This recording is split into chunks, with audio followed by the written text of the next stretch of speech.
Alhamdulillahilladzi binikmatihi tatimmus shalihat wa bi fadlihi tatanazzalu khairat wal barakat. Asyhadu an la ilaha illallah wahdahu la syarika lah. Asyhadu anna sayyidana Muhammadan abduhu wa rasuluhu la nabiyya ba'dahu. Allahumma shalli wa sallim wa barik ala sayyidina Muhammadin wa ala alihi wa ashabihi ajma'in, amma ba'd. Ya ibadallah, usikum wa nafsi wa iyaya bittaqwallah, faqad fazal muttaqun. Qala Allah ta'ala fil Qur'anil Karim, a'udzu billahi minasyaitonir rajim. Ya ayyuhalladzina amanu taqullaha haqqa tuqatih wa la tamutunna illa wa antum muslimun. Atau kama qala fi ayat ukhra.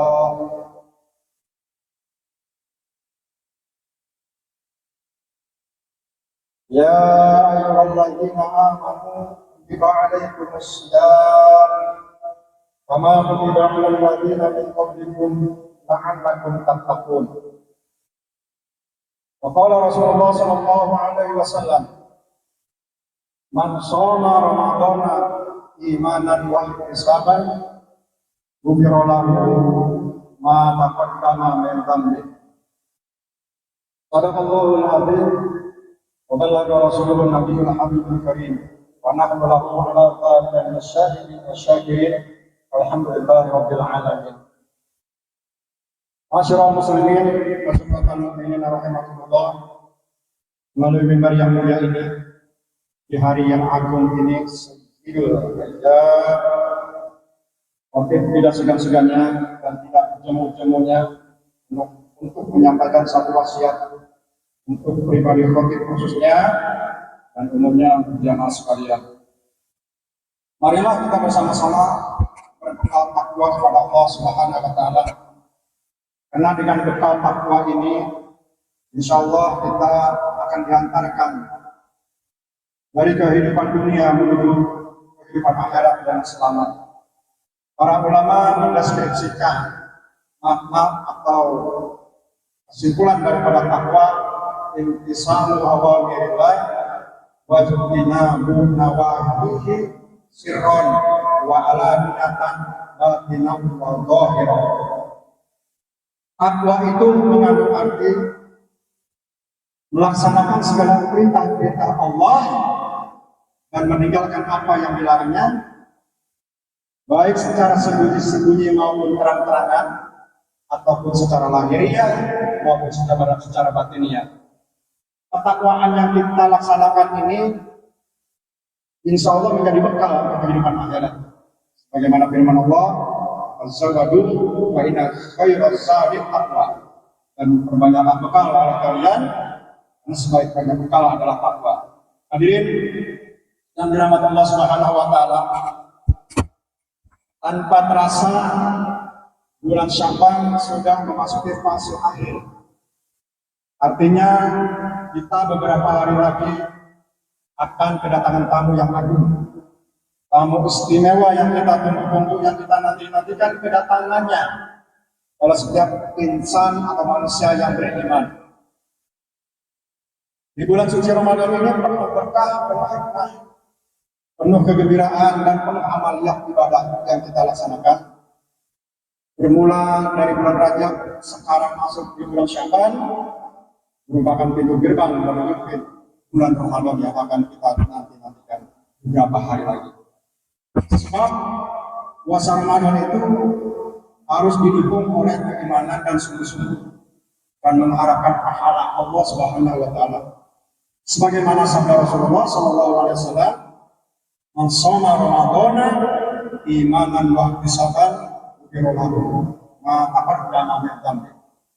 Barang siapa yang berpuasa di bulan suci Ramadan dengan keimanan, yakinan, wa ihtisaban, dan mengharapkan pahala dari Allah Subhanahu wa taala, ghufira lahu ma taqaddama min dhanbi. Allah akan mengampuni hamba tersebut yang berpuasa, orang yang berpuasa tersebut dari dosa yang pernah dilakukan masa lalu. Hadirin yang dirahmati Allah Subhanahu wa taala. Sebagai perwujudan bulan puasa Ramadan dengan mengharapkan keimanan, tentunya harus ada bekal dan beberapa persiapan amal-amal yang harus kita persiapkan yang akan mendukung pahala di bulan suci Ramadan, baca Al-Quran, zikir, bersolawat, ibadah-ibadah sunnah, serta membaca istighfar dan banyak-banyak sedekah. Itu modal yang harus kita persiapkan nanti di bulan suci Ramadan. Allah Subhanahu wa taala berfirman dalam Quran surat Al-Baqarah ayat 183 dan merupakan dalil utama dari pelaksanaan ibadah bulan suci Ramadan. A'udzubillahi minasyaitonir rajim. Ya ayyuhalladzina amanu kutiba 'alaikumus shiyam kama kutiba 'alal ladzina min qablikum la'allakum tattaqun. Yang artinya Allahu a'lam bishawab. Hai orang-orang yang beriman, telah diwajibkan atas kamu berpuasa sebagaimana telah diwajibkan atas orang-orang terdahulu agar kamu bisa bertakwa kepada Allah Subhanahu wa taala. Ayat tersebut sering dikumandangkan oleh para mubalik, para penceramah, bahkan kita sudah hafal. Namun sebentar lagi bulan suci Ramadan datang. Tapi tidak sepanjang kita melaksanakan ibadah puasa harus dengan keyakinan dan terukur. Maka ada istilah gaya bahasa, terukur, sistematis, dan masif. Itu yang sedang viral. Biasa gaya bahasa ini digunakan untuk hal-hal yang buat analisa pada keburukan. Bisa juga membuat meyakinkan analisa untuk kebaikan. Contoh di bulan suci Ramadan ini, pelaksanaan ibadah puasa harus terukur. Tidak bisa semau-mau kita. Pokoknya puasa jatuhnya pada hari H. Yang di luar hari H tidak sah. Harus diukur dengan dalil. Harus diukur dengan ketentuan syariat yang Allah tetapkan dan Rasulullah SAW putuskan. Sebagaimana dalam Al-Quran surat Al-Baqarah ayat 185 ditinggal. Faman syahida minkum syahra falyasum. Maka barang siapa yang di antara kamu semua menyaksikan adanya hilal, adanya bulan, falyasum, maka berpuasalah. Jadi ketentuannya kalian semua umat Islam tentunya berdasarkan nas Al-Quran adalah harus melihat hilal, melihat bulan, pergantian bulan. Didukung dengan hadis Rasulullah SAW dari riwayat An-Nasai dan Al-Hakim. Sumu liru'yatihi, abziru liru'yatihi, wa inhal bainakum wa bainahu sahabatun, akmilu iddata wala tastaqbilu syahra istaqbala. Berpuasalah kamu dengan melihat hilal dan berbukalah kamu dengan melihatnya juga. Berpuasa dengan melihat hilal artinya memasuki bulan suci Ramadan, dan berbuka puasa artinya kita memasuki bulan awal Syawal di akhir Ramadan. Itu berdasarkan hadis. Akan tetapi bila kalian semua konteks hadis ini tidak bisa melihat hilal tersebut karena faktor terhalang awan, maka genapkanlah itu bulan Syawal ini 30 hari. Jangan nyambut sampai bulan baru, menganggap ganti bulan. Kalau demikian kasusnya, maka kita harus mengukur pelaksanaan ibadah itu harus berdasarkan dalil yang kuat. Hadirin yang dirahmati Allah Subhanahu wa taala. Fenomena di dunia ini, bahkan di Indonesia muncul perbedaan pandangan. Ada yang memakai berdasarkan mutlak dari hadis Rasulullah dan Allah Subhanahu wa taala dalam ayatnya tadi. Ada juga berdasarkan hisab atau perhitungan. Mana yang harus kita ajukan? Dalam kesempatan siang hari ini, Radim harus memberikan kebijakan yang arif bahwa kita sebagai Islam melaksanakan ibadah puasa harus benar-benar berdasarkan dalil yang kuat.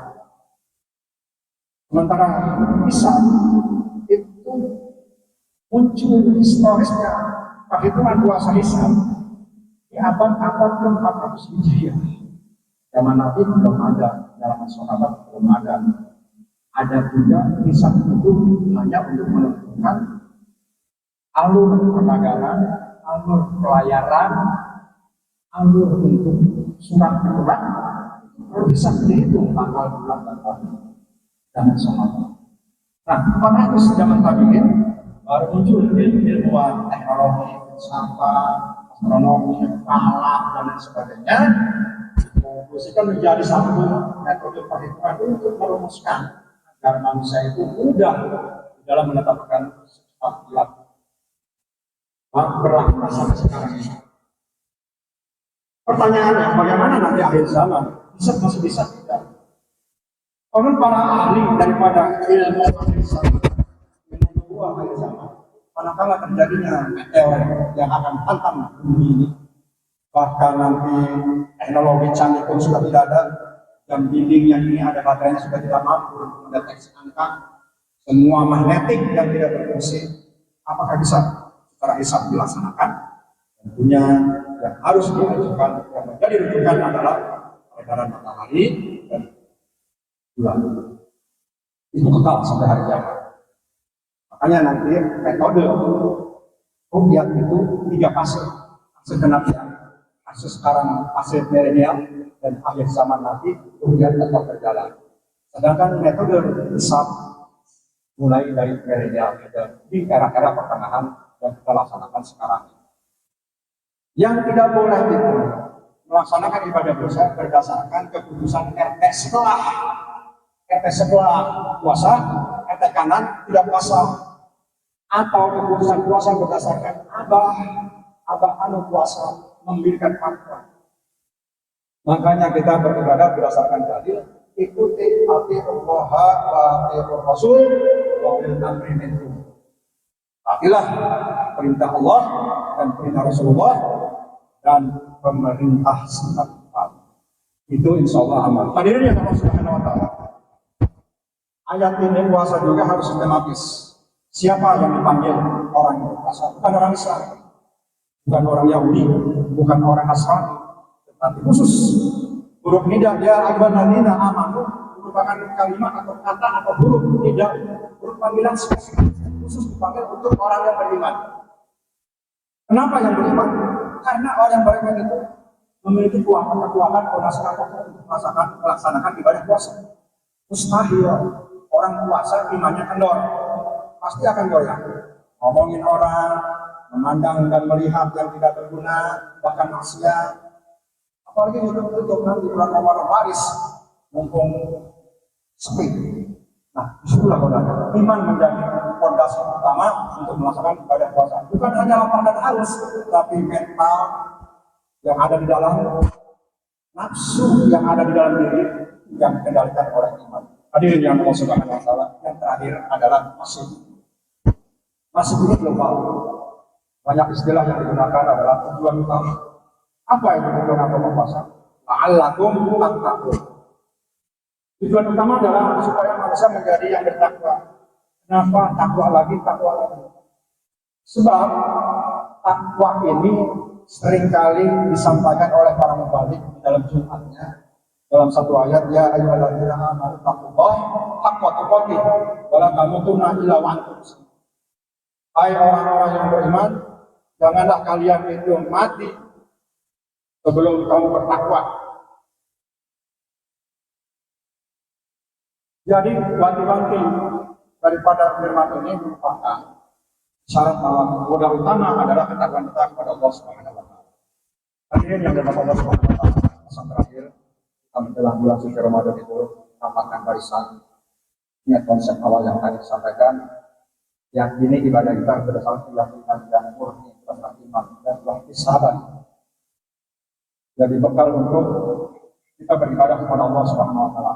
Adapun permasalahan khilafiyah perbedaan pandangan, Allah Subhanahu wa Ta'ala telah memberikan rangkuman buat kita semua agar kita tidak terpecah lurus berdasarkan faedah-faedah syariat.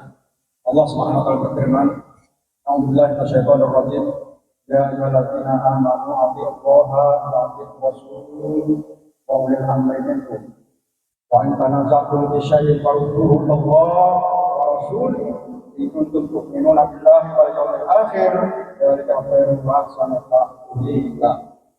Artinya, hai orang-orang yang beriman, taatilah Allah dan taatilah Rasul dan ulil amri di antara kalian, di antara kamu.